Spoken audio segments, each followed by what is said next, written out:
Hello, Blue Gummy, and welcome to the Newcastle Knights versus Parramatta Eels review from round 13.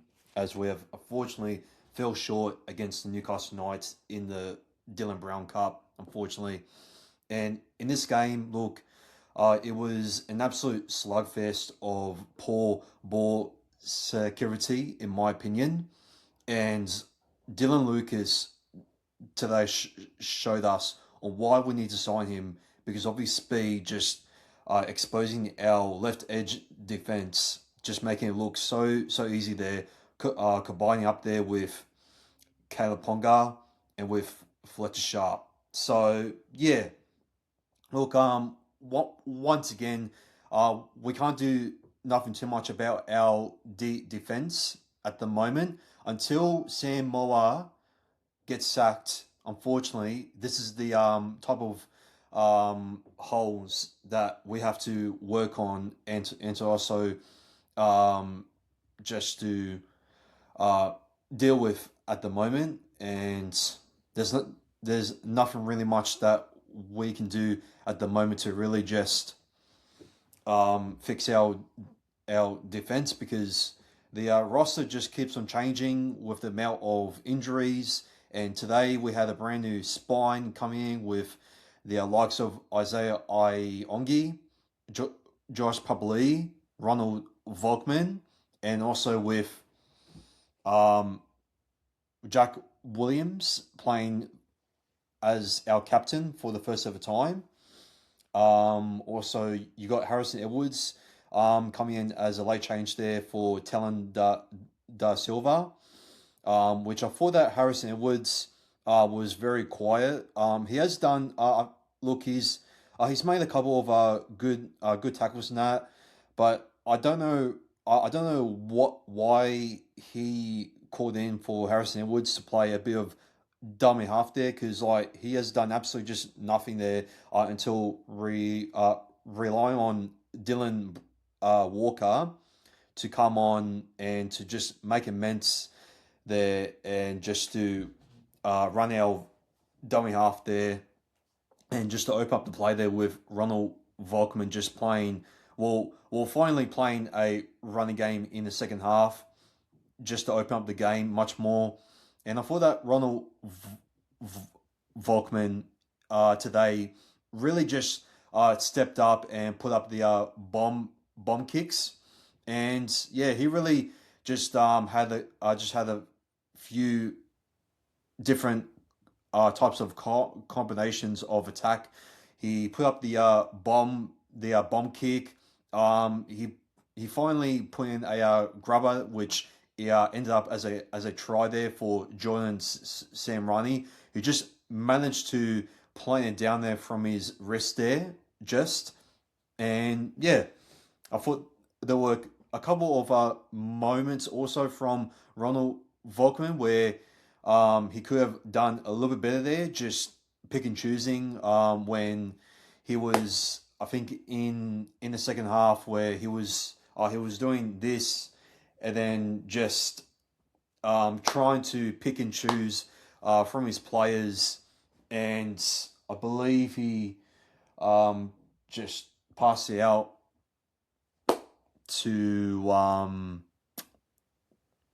think it was off from Brian Kelly, and unfortunately, it didn't end up that well. And I thought that was a little bit of a learning curve for Ronald Volkman to play with, where I thought he would have had like thrown like a short ball there to Kemo Tuolungi, which I thought that Kemo Tuolungi in this game was absolutely just a, a beast in this game. Just put on the hard contacts, finding his similar form as what he was playing against the Brisbane Broncos, just put on the hard contacts there and trying to make some tackle breaks and just to run through just an exhausted defense there on the right edge.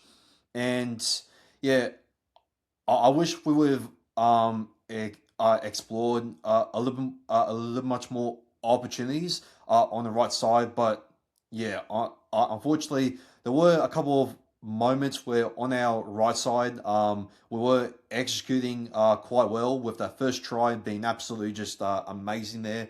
Uh, with Ronald Volkman just pick and choosing and just throwing the fake look pass there to who was again to Josh Papali, and then Josh Papali there passing out there to Isaiah Iongi there, and then Isaiah Iongi there just doing his usual killer pass there off there to Brian Kelly, who just manages to run it correctly, where he will usually overrun it, but thankfully he managed to get a grip from his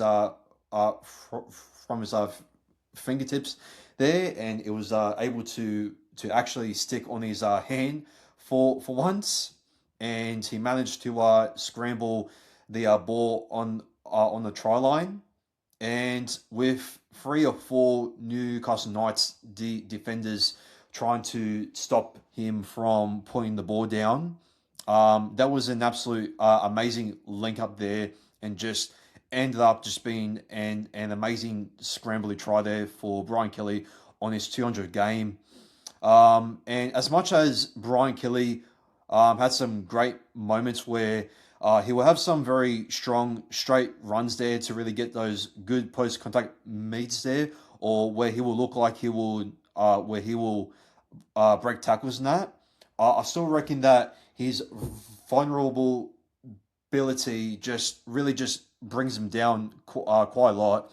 And this is the type of wingers where you can easily compare him to Marcus Evo, where Marcus Evo can score multiple of tries, but yet can really just let in a lot of points in there, and can make a lot of errors just out from his line, just charging way too early. I know that Josh Okar has been doing the same thing, but Brian Kelly has just been overrunning just his next open opportunities there. When Ronald Volkman, when he had another opportunity to throw it out wide on the right edge there, and this time he sees Brian Kelly coming in, but then Brian Kelly just overruns it this time, and yeah, he just went back to his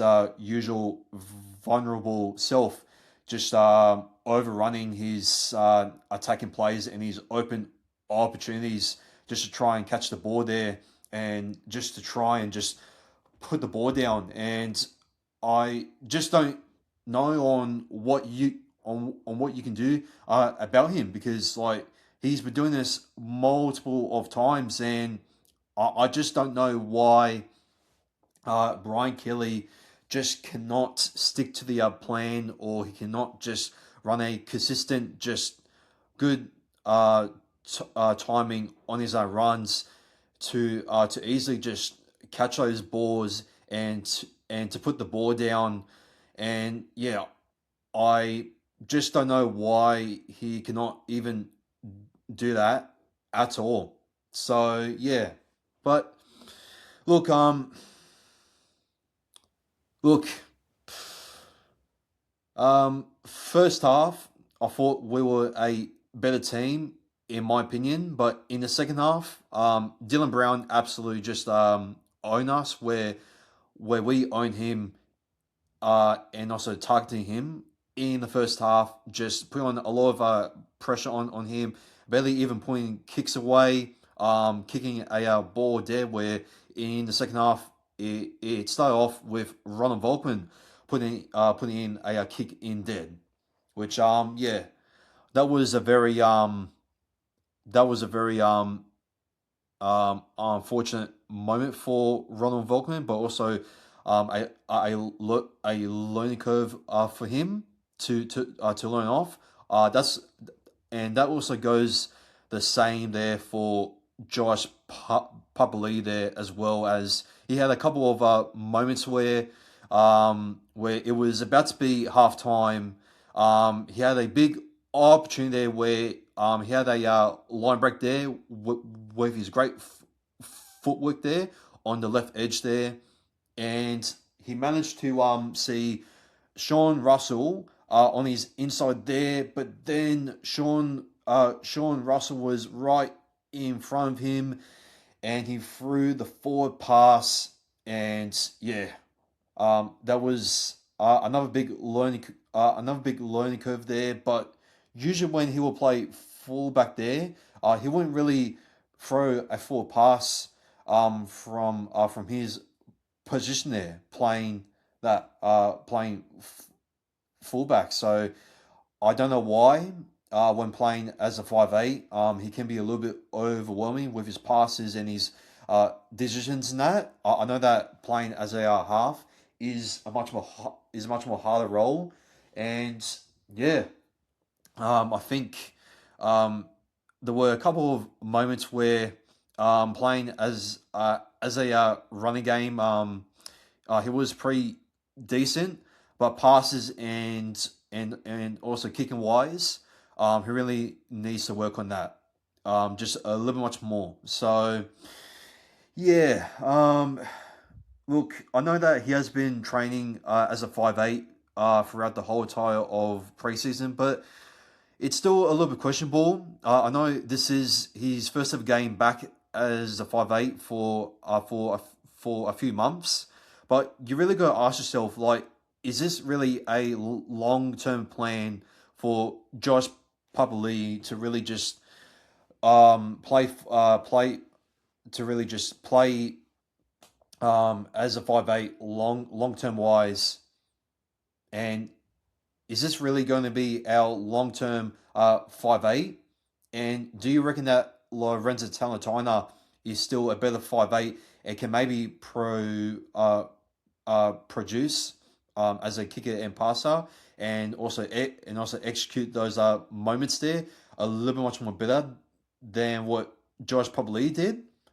And that's pretty much the question that people are going to debate after this match. And yeah, I just don't know on where we're going to go from here, people. So yeah. Also, I thought that Talon da Silva, he had a pretty good first half, in my opinion. Just not overthinking his plays. He put in an amazing grubber kick there for Dylan Walker as he places it there perfectly, where he was just eyeing four Newcastle Knights players, just to see um, on where he has to place it there for Dylan Walker, and he does the no look grub kick, grub kick there, just to really just to put the Knights defenders there off guard, and that pretty much worked perfectly, and he puts it in there, and yeah, bang. No overthinking, no overlapping, and the execution was much more better from last week at that point. But then in the second half, he threw a forward pass where um, he started going back to his usual self, just like he was from last week against the Melbourne Storm. And yeah, look, I just don't know why he went back to his usual self there. I think it's still a little bit of a learning curve, and I think this spine and with this roster just changing with some late changes there with Harrison Edwards coming in late as a dummy half who really didn't do that much. Which, in my opinion, Harrison Edwards is not a dummy half. I mean, he made 53 tackles playing lock, and how many tackles did he make in his game, actually? Because I know that he made a couple of tackles there, and he didn't really play that many minutes there. So, yeah, he was pretty much a ghost in the second half, in my opinion. And yeah, like he didn't really make make any like real impact as what Dylan Walker and Talon Da Silva were making in the second half. I mean, even Riley Smith could even like made a much more better impact there, as he did play with the New South Wales Cup side, who got absolutely just hammered, 50 points to 16. Ouch. Um, yeah, not a very pretty performance there, and not a pretty score line there from our New South Wales Cup boys there to go out with. But looking at the stats here, um, our completion rate there was a little bit off compared to the Knights there for the Cup team. We did concede 9 line breaks there, and they had 35 tackle breaks there from the Newcastle Knights New South Wales Cup side. Their average play, the ball speed from us was a little bit faster with 3.27 seconds. From the Newcastle Knights, 3.4 seconds as well. They had much more offloads. Kick defusal, us was 47 percent. They did get a 40-20 in the game, and two more bombs to put up as a total of 6 bombs to 4. Effective tackle wise, the Newcastle Knights made 88.62% effective tackles compared to us 83.62% of effective tackles there from us compared to the Newcastle Knights. And we missed about like more tackles against the Newcastle Knights. We basically missed 35 tackles, the same, which was pretty much all of their tackle breaks there. So yeah, a little bit sloppy in our defense there, having a lower effective tackle rate there, comparing to the Newcastle Knights, having them by 88.62% in total. Yeah, and also just having like half of those missed tackles off from those tackle breaks were 22 ineffective tackles. Negative play. Both sides made a sloppy 9 errors, which in total that's about 18. And yeah, we basically conceded 3 penalties compared to them, 0. Ruck infringements there from the Newcastle Knights, 4, but from us, 0, which was very interesting though. Inside the 10, yeah, a few there. Only just one inside 10 meters. We have used less interchanges there, and yeah, the Newcastle Knights just scored off from our absolute shocking defense there, just not staying strong there throughout our technique there, and we also scored off possibly from their areas as well, and yeah, a very sloppy game from our boys there, up there at Nui for the knock-on effect New South Wales Cup side.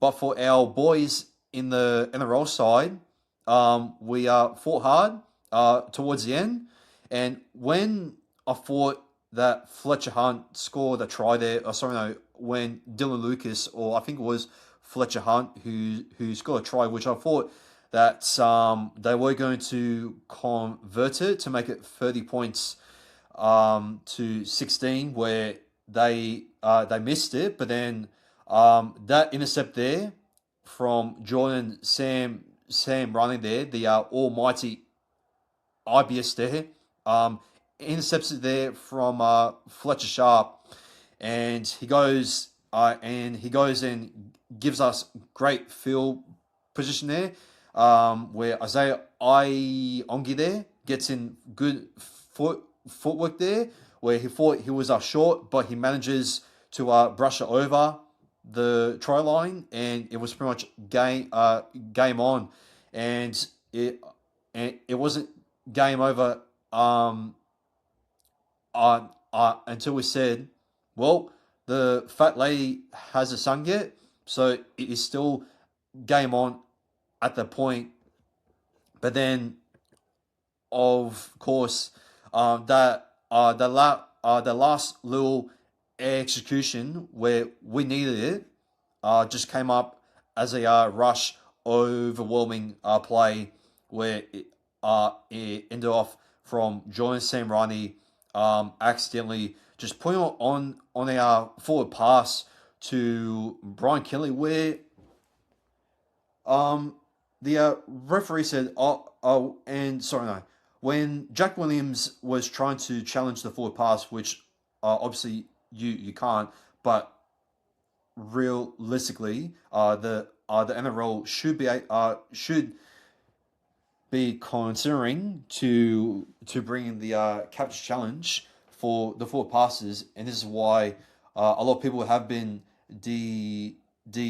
debating also for the NRL to try and bring in a forward pass technology, the same way as what VAR do with the offsides, the goal line technology, and I know that some people have been explaining that the VAR with the goal line technology and with the offsides there are a little much more different compared to how the NRL just reviews the fumbles and the knock-ons and the offsides as well, and they pretty much just do not use any sense of technology there at all.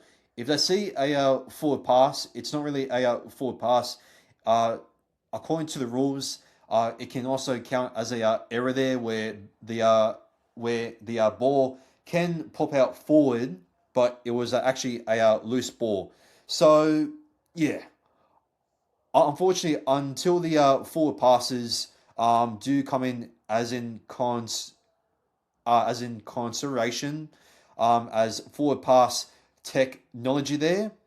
At the moment, I don't see the NRL bringing it anytime soon, unless a brand new CEO does come in to fill in for Andrew Abdo's absentee to go off to Australian tennis, which Andrew Abdo has not left the NRL yet. I think up until somewhere in July, or I think in August August the 8th, or somewhere around there. From what I've read from reports online. So yeah. Um yeah, look, getting back to the full pass there, um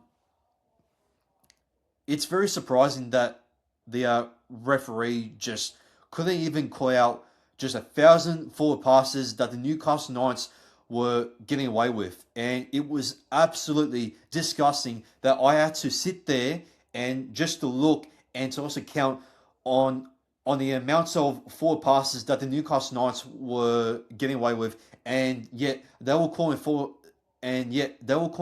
passes against us, and yet we couldn't even like get any great opportunities off from those forward passes, especially from Dylan Brown and from Caleb Ponga and from many other Newcastle Knights players that I can't really clearly remember. I think maybe from bloody Phoenix Crossland, I believe. I could be wrong, but yeah, like I have counted so many forward passes in the first half, and there were a few also in the second half. That it wasn't funny, like at all. Like I was absolutely just gobsmacked that the Newcastle Knights were just getting away with murder there. And although we were giving away a lot of our errors there, and that just cost us to just concede tries, especially early on in the second half, where Harrison Graham just put on a great footwork there, and just saw our sloppy middle defense there, where there were a couple maybe injury concerns there, maybe from kick out, and maybe just from the lack of communication there from our young forwards there. But I mean, I wouldn't really copy off. I wouldn't really copy off onto Jack Williams that it was his fault for not communicating with the boys and that. And again, as we mentioned, like as the roster just keeps on changing on and on, I can't really just be all negative, just blaming it on the captain, especially on Moses, and just on the playing group and that. Like at the moment, we just have to deal with on what we have at the moment until Mark O'Neill and Jim Sarantinos, instead of just worrying about talking power, just talking smack about them, they need to take all of that criticism from Adam and from the Talking Para and from many other Paramount podcasters like me myself out here criticizing them, also on Sam Moore and also on Nathan Brown as well, with some poor fundamental errors there with the forward pass there from Talon De Silva, just doubling on with the forward pass from Ronald Volkman, just poorly just communicating there. But as I said before, for Ronald Volkman, he will take that as a learning curve there, just to take some time, just to communicate better. And I really do hope that we still extend Ronald Volkman's contract extension there onto the future there. And yeah, it's just with the spine and just many players just coming back from injury and just trying to take the time to really just gel it in. I just feel like that. Um, I just feel like that it's going to take some time once again, and we always just have this discussion, especially with the Cumberland Throw, also saying what version of Parramatta are we really just expecting to show up on this week and coming off from the bye and just coming up against our former player like Dylan Brown. Oh, we are really going to show him that he is really going to regret making his decision leaving Parramatta. Where, to be honest, he has some moments where he absolutely owned us, where he owned Josh Papali, and where Josh Papali owned him in the first half. And yeah, it was pretty much just going back and forth. And uh, I wouldn't say that Dylan Brown like won this Dylan Brown Cup, even though he has won against us, playing against us for the first ever time. I would say it was a 50-50 match, and plus this as good as this was, um, as good as this match was, if you were to look at the scoreline, if you would have seen the amount of just poor errors just going back and forth just on rapid seconds, it was absolutely just ugly watch, in my opinion, just to see both sides just not consistently just being unably just to complete the sets. And if you look at this game here, and I'm on the Premier Eels official website, and I'm going to check the team stats here. Yeah, it was pretty much both evenly for completion rates, and it was pretty much a 50-50 going back and forth with the completion rates, with us completing 30 out of 42 sets, and the Newcastle Knights having a similar one, completing less um, than ours though, but has a much more higher percentage there. Um, yeah, it was, yeah, and that completion rate there, as I just mentioned there, just really just tells you that this game was a very sloppy game with ball security wise. So yeah, it was a little bit similar to how we played against the North Queensland Cowboys, on how we were just playing good in the last minute, but unfortunately, we don't get away with it this time with Isaiah Iongi just trying to at least execute it there on the last minute there, but unfortunately, he couldn't be able to get it over the line. But I will say, looking back on that pass there, where Jordan Sam Runny was trying to put it back there, and sure, you may say looking on fast motion, it did went forward, but I know that, but as much as commentators like Andrew Johns and Freddie Fitler, and maybe some of the commentators and that during Fox League may hate reviewing stuff on slow motion.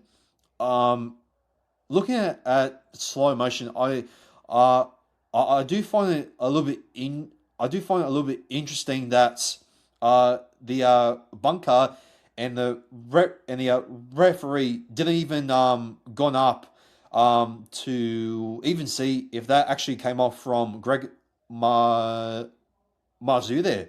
So could that may have been possibly a potential robbery off against us, possibly. Well, we may n- never know. But look, Jack Williams did a very good job to really question the referee in that moment, just to really question him, saying that, hey, I uh, like, we don't believe that there was a forward pass. We want to challenge it because we believe that Greg Monzu had the last touch, and that could have possibly been six more sets. But to be honest, look, um, as some of the moments in this game, and just rely on errors and penalties. Like we really need to be much more better just to execute on our sets there, and also our try scoring opportunities there, with some consistent field position there, just to not rely on errors and penalties at all. And that's what we've done against the North Queensland Cowboys, and also against the Melbourne Storm, but also with some shocking execution there. One of the worst, possibly in a very long time. But in this game, much more better execution. But just with the new roster and spine coming in, and just with some hard reality, just learning curves off from us, just with the continuous defensive issues also coming off from Sam, coming off there from Sam Moa, and also some poor attacking decisions there.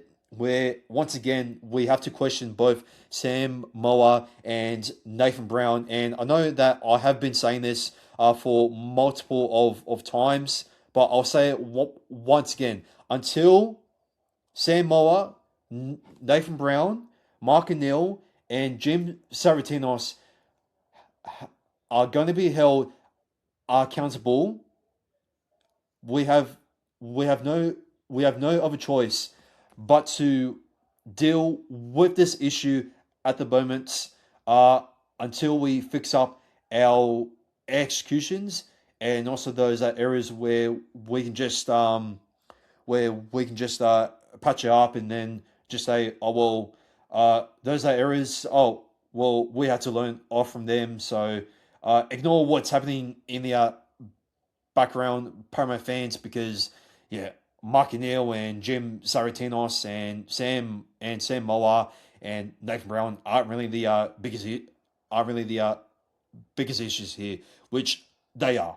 Like, let's be honest. Like in the last couple of weeks, the way that they have been treating us Parma fans with the PGA para chant pre-recorded thing going on is absolutely just parathetic at the moment, and I really do hope that we really can really work on our errors and can also just be positive and just keep our heads up coming off from this match and can really just find a way where we can just get our combinations in and just try and just consistently just try and link up much more with that Volkman, Josh, and Isaiah Iongi combination much more, and hopefully that we can be able to just do a little much more attack with that much more, and yeah, hopefully that Josh can finally just hopefully get his passes and his kick improvements in much more. But as I said, like us Parma fans, we cannot always blame the playing group because we know the harsh truth on where we are at the moment. So yeah, that's all I need to say about our performance at the moment. But I'm going to rate our top three best players out there. Going through our 3 to 1. So my man of the match, it's a little bit tricky. I thought that Jack Williams was absolutely just amazing there. I thought that Jack DeBellin in the first half has some decent tackles there, but got absolutely just owned there from Greg Mazu there from the kick return. There were moments where we got absolutely just fended off there from Dan Gagai and from Dominic Young, and again uh, like conditioning and defensive issues is not off from the current playing group there. Just once again, like Samoa just cannot be able to get our defense right, and yeah, I just don't get it. But anyways, going through our 3 to 1 here, people. I'm gonna give 3 points. Uh, it's it's between Ronald Volkman and potentially, man, Brian Kelly. Look, I thought he was close to being one of the best players, but that vulnerability just really just let us down once again. But I wouldn't say he was our worst ever player, but I will also say that he was nearly one of our top five best players out there still. With some of his runs and that, and yeah. But I thought that Jordan Sam Rani just was pretty good out there. As I can see, he has made 200 runner meters there. He actually put in a couple of good. I think he put in a couple. I think he put in a grub kick there. I believe in the first half, he made a couple of good opportunities there. He obviously got in that intercept there, and he has some moments where it was a little bit similar on how he did it against the North Queensland Cowboys.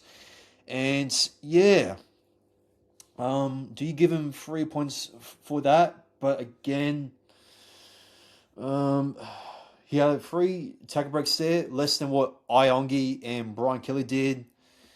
He did have a offload there. He made 11 tackles. Um, Joshua Carr was pretty good, but there were some moments where he could have just being that supportive player where there was a moment where Ronald Volkman just found a gap and just threw the dummy there and went through the gap there and just passed it on the inside there to Jack Williams, and he tried to find Josh O'Carr and unfortunately and or some other C Sepoy player, but unfortunately Josh O'Carr or just any player was just not there to back up our new captain there, just to really just break through.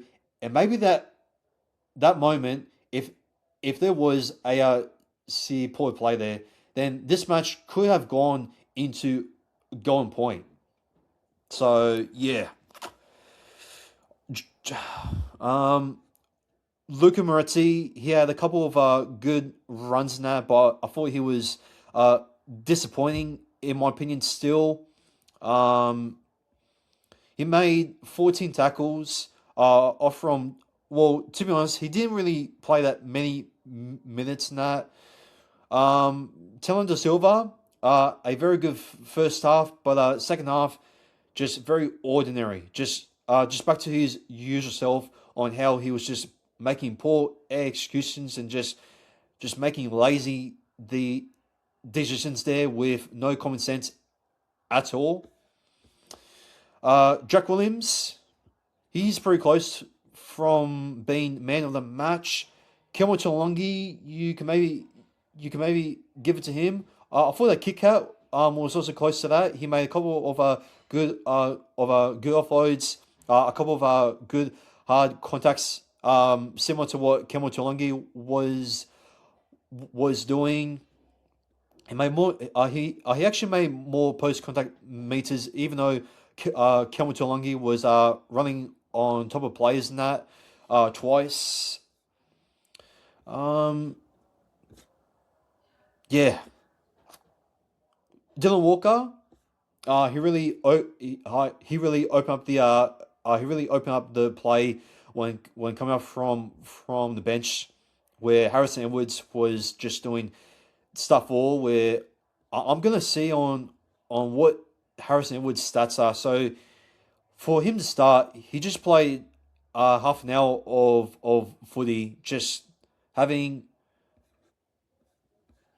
having just 33 running meters there, less than Tony Mattielli, who played 15 minutes, and also having less running meters than Sam Tuivasa, where I think Sam came off because of a injury concern.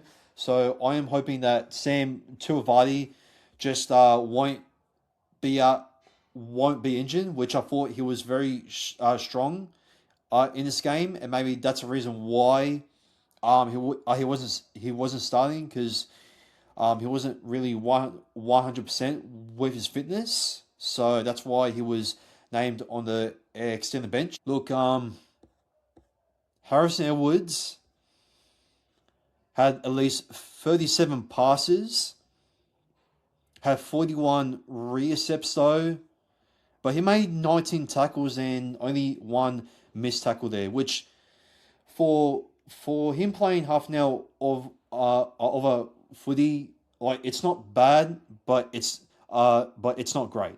So Harrison Edwards, in my opinion, for playing half an hour of footy, he was pretty ordinary, and he was just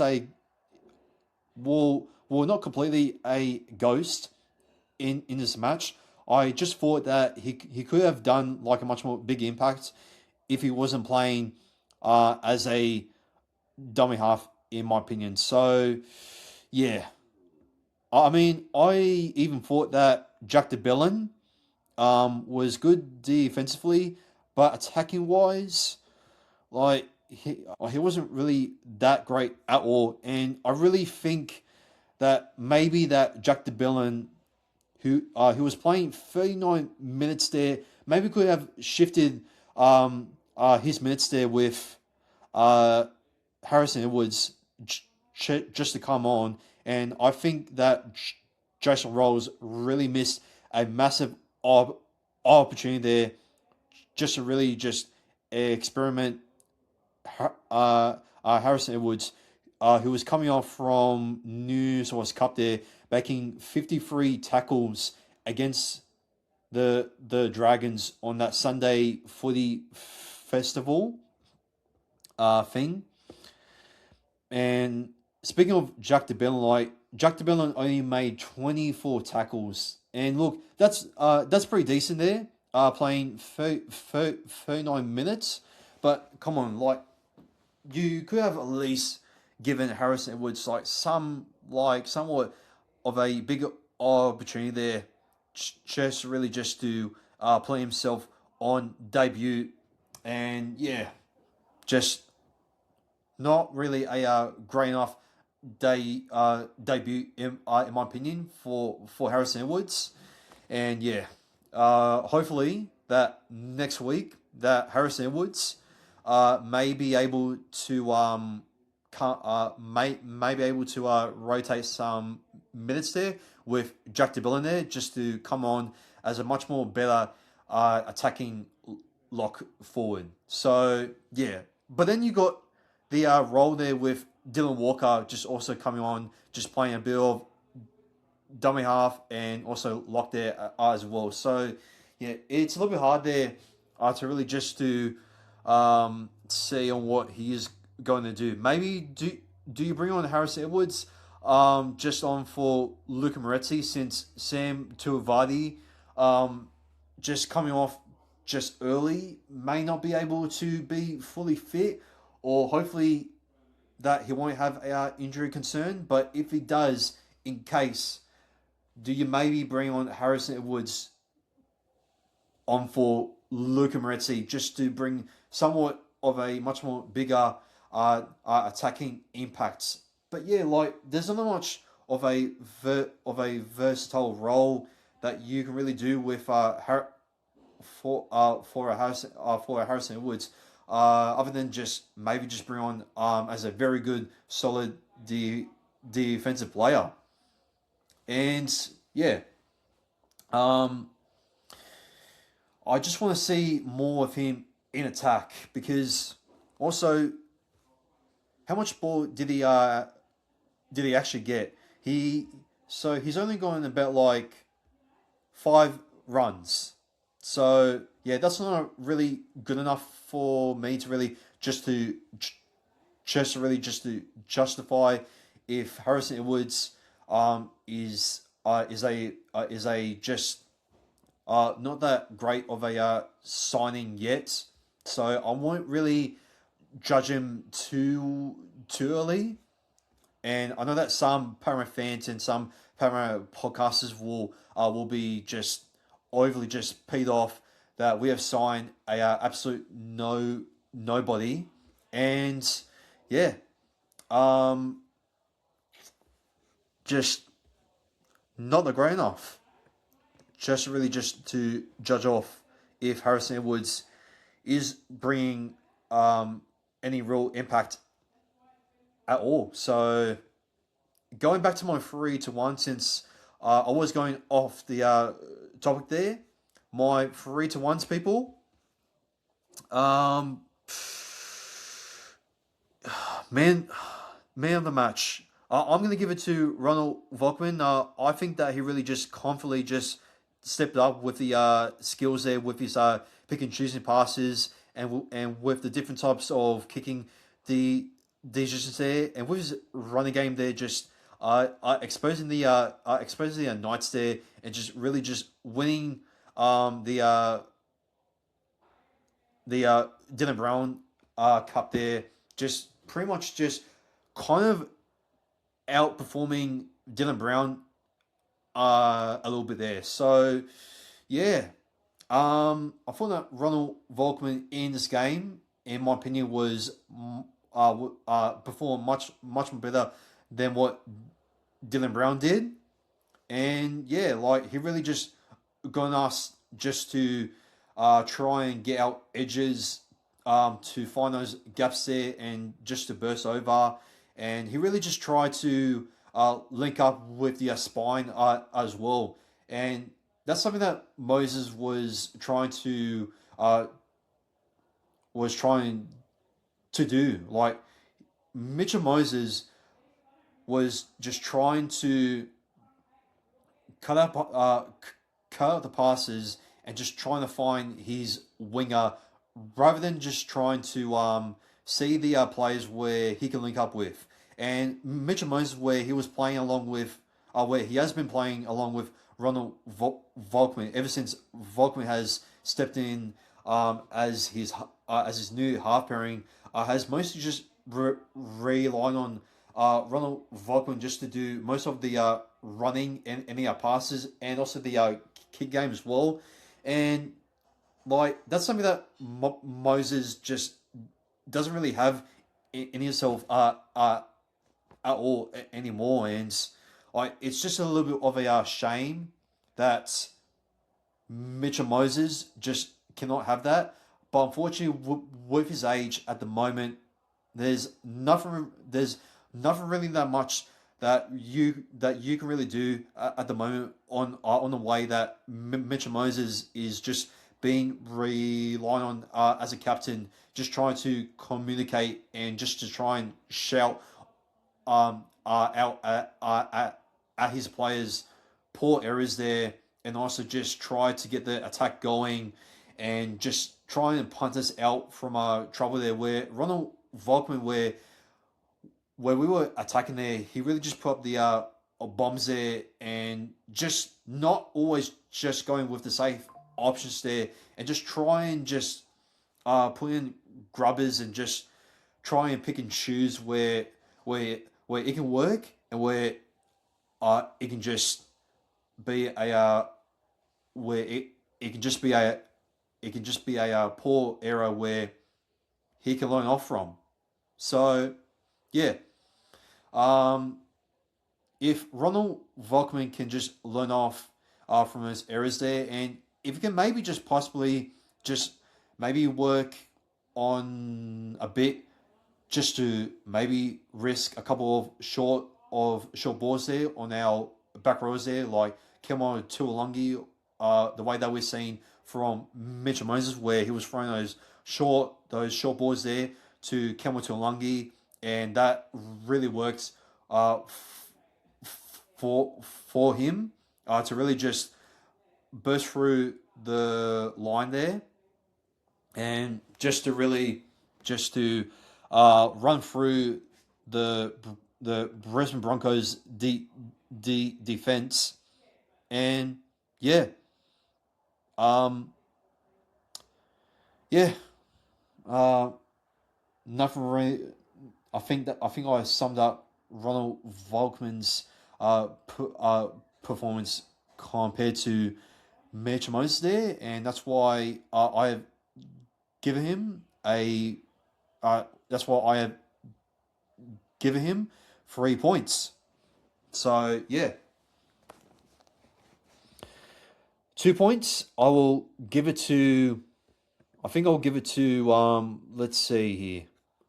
I think I'll give 2 points there to. I'll give 2 points there to Jack Williams. I thought he really led this forward pack very well, and I'll give 1 point there also to Dylan Walker. Again, like he really just opened up the game, and he was trying his best there just to fill in for Harrison Edwards' role there, where Edwards, as I said before, like he didn't do that much, but he also didn't really have that much ball or really had like that much more minutes to really just to show if he can really show a real impact for the full 80 minutes there. And I think playing him as a 5'8" was the wrong call in my opinion. And I think that Jason Rolls really needs to experiment him just to rotate with Jack DeBellin, as I said before. So yeah, Um,